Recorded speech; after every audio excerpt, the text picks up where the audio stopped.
మే 1వ తేదీ ఎంతో విశేషమైన వైశాఖ పౌర్ణమి.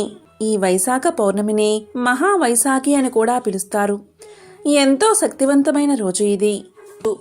ఎవరైనా సరే స్నానం చేసే నీటిలో ఈ ఒక్కటి వేసుకుని స్నానం చేస్తే చాలు, జన్మల దరిద్రం తొలగిపోతుంది, రోగాలు ఆ నీటి ద్వారా తొలగిపోతాయి, అష్టైశ్వర్యాలు కలుగుతాయి, పట్టిందల్లా బంగారమే అవుతుంది, దిష్టి నరదృష్టి తొలగిపోతాయి, నకారాత్మక శక్తులు తొలగి దైవక శక్తులు ఎల్లవేళలా మిమ్మల్ని కాపాడతాయి.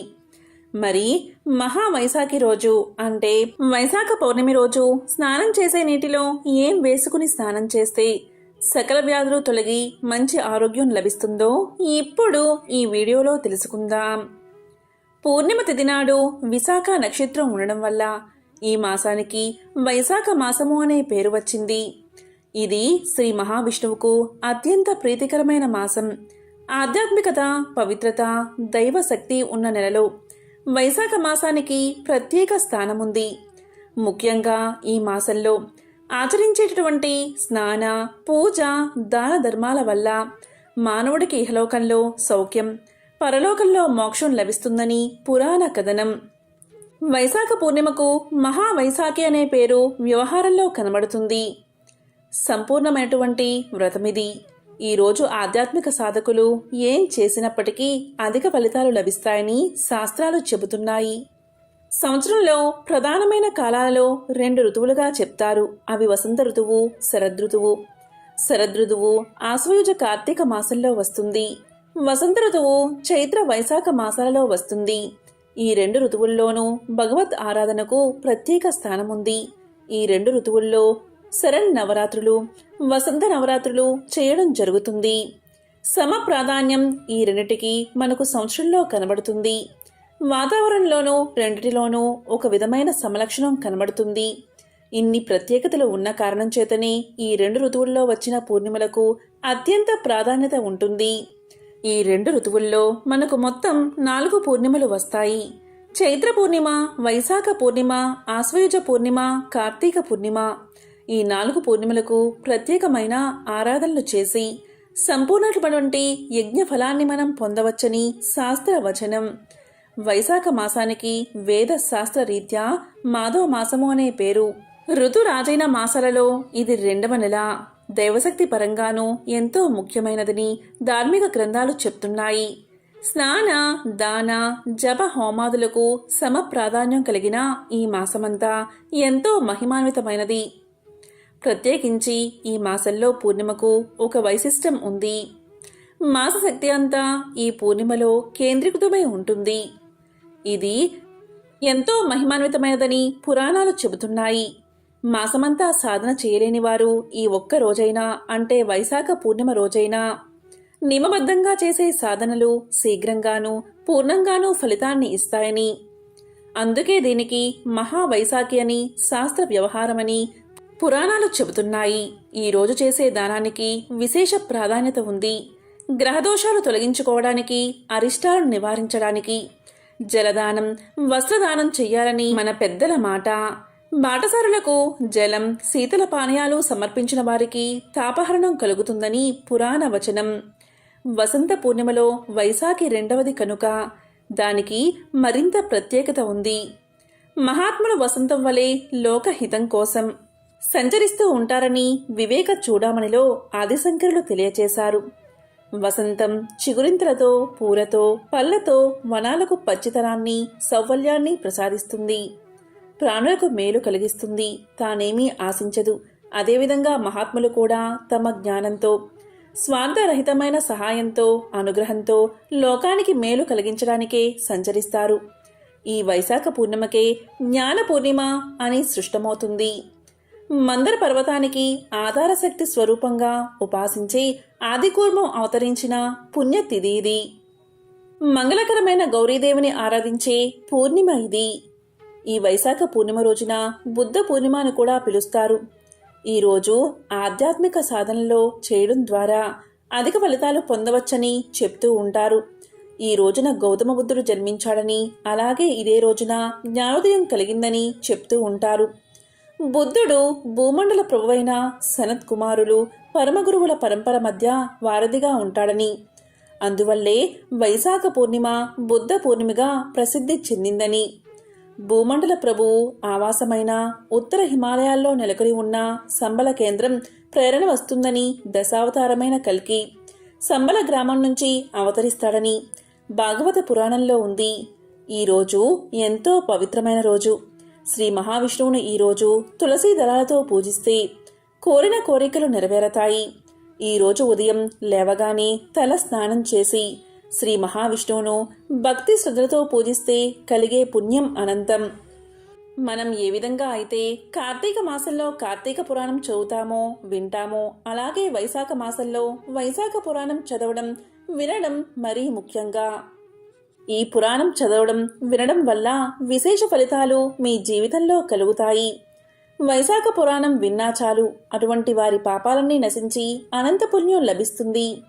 అదేవిధంగా ఈరోజు ఎవరికైనా గొడుగును, విసిని కర్రను, పాదరక్షలను, నీటితో నిండిన కుండను దానం చేస్తే వారి పాపాలన్నీ తొలగి కోటి జన్మల పుణ్యం వస్తుంది. వైశాఖ పూర్ణిమ మహాశక్తివంతమైన రోజు కాబట్టి ఈరోజు చంద్రుణ్ణి ఆరాధించడం, చంద్రుడికి నివేదన చేయడం వల్ల ఇంట్లో గొడవలు తగ్గిపోయి మానసిక ప్రశాంతత కలుగుతుంది. ఇంట్లో లక్ష్మీ కటాక్షం కలుగుతుంది. ఈ రోజు చంద్రుణ్ణి పూజించడం వల్ల ఇంట్లో జ్యేష్ఠాదేవి బయటకు వెళ్లిపోతుంది.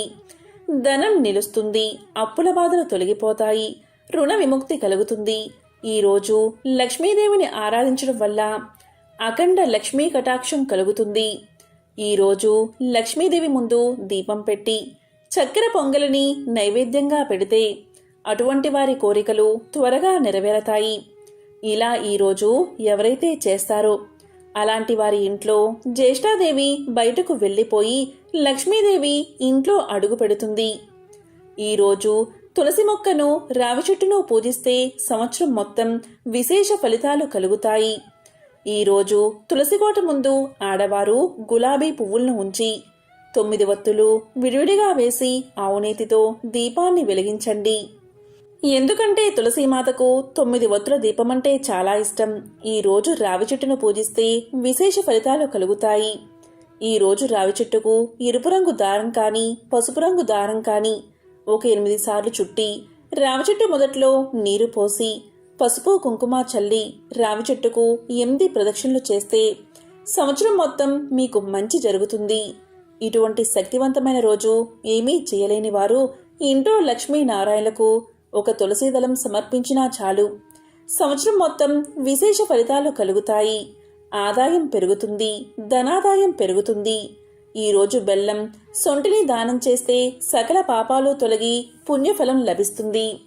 ఈరోజు మంచినీటిని, విసనకరను దానం చేస్తే ఈ భూమి మీద ఉన్న సమస్త తీర్థాలు, నదుల్లో స్నానం చేసిన ఫలితంతో పాటు తీర్థయాత్రలు సేవించిన ఫలితం దక్కుతుంది. ఎంతో శక్తివంతమైన ఈరోజు మామిడి పండును దానంగా ఇస్తే మీ ఇంట్లో చనిపోయిన పితృదేవతలు పుణ్యలోకాలు చేరుకుంటారు. అంతేకాదు ఇలా చేస్తే దోషాలు, పితృశాపాలు తొలగిపోతాయి. అంతేకాదు ఈరోజు బెల్లం ముక్కను దానంగా ఇవ్వడం వల్ల మీరు జీవితంలో తెలిసి తెలియక చేసిన సర్వ పాపాలు తొలగిపోతాయి. ఇక ఎంతో శక్తివంతమైన వైశాఖ పౌర్ణమి రోజు గోవుకు ఇది తినిపిస్తే చాలు ఐశ్వర్యవంతులు అవుతారు. నిరుద్యోగులకు ఉద్యోగం రావాలి అంటే, పోటీ పరీక్షల్లో విజయాన్ని సాధించాలి అంటే, మంచి జ్ఞాపక శక్తి కలిగి చదువుల్లో రాణించాలి అంటే ఈరోజు గోమాతకు నానబెట్టిన పెసళ్ళు తినిపించండి. అదేవిధంగా ఇంట్లో దరిద్రం తాండవిస్తూ ఉంటే, దరిద్రం పోయి సంపద కలగాలి అంటే ఈరోజు గోమాతకు తోటకూర బెల్లాన్ని ఆహారంగా పెట్టండి. మీరు చేపట్టే వృత్తిలో నిలకడ కలగాలి అంటే ఈరోజు నానబెట్టిన ఉలవలను గోవుకు ఆహారంగా తినిపించండి. ఈ ఇంట్లో కుటుంబ కలహాలు అధికంగా ఉంటే నానబెట్టిన పచ్చి శనగలను గోవుకు ఆహారంగా పెట్టండి. ఇక వివాహం జరగడంలో ఆలస్యం అవుతూ ఉంటే, ఆటంకాలు ఎదురవుతూ ఉంటే గోమాతకు నానబెట్టిన గోధుమలను ఆహారంగా తినిపించండి. ఇక ఈరోజు అఖండ ఐశ్వర్యం కలగాలి అనుకునేవారు నానబెట్టిన అలసందలను గోమాతకు ఆహారంగా తినిపించండి.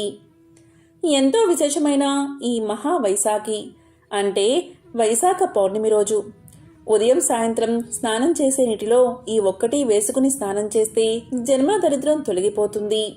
సకల దోషాలు తొలగి మీరు పట్టిందల్లా బంగారమే అవుతుంది. వ్యాధులన్నీ నయమైపోతాయి. నరదృష్టి నరఘోష తొలగిపోతాయి. మరి ఎంతో విశేషమైన ఈ రోజు స్నానం చేసే నీటిలో ఏం వేసుకుని స్నానం చేయాలి అంటే అదే కొంచెం పసుపు లేదా కల్లు ఉప్పు. ఈరోజు స్నానం చేసే నీటిలో పసుపు కానీ కల్లుప్పు కానీ వేసుకుని స్నానం చేయండి. ఇలా చేయడం వల్ల అన్ని రకాల దోషాలు తొలగిపోతాయి. వైశాఖ పౌర్ణమి రోజు మహావిష్ణువును ఆరాధించి పూజించడంతో పాటు సంపత్ గౌరీ వ్రతాన్ని ఆచరించడం విశేషం. ఈ వ్రతాన్ని స్త్రీలు ఆచరిస్తారు.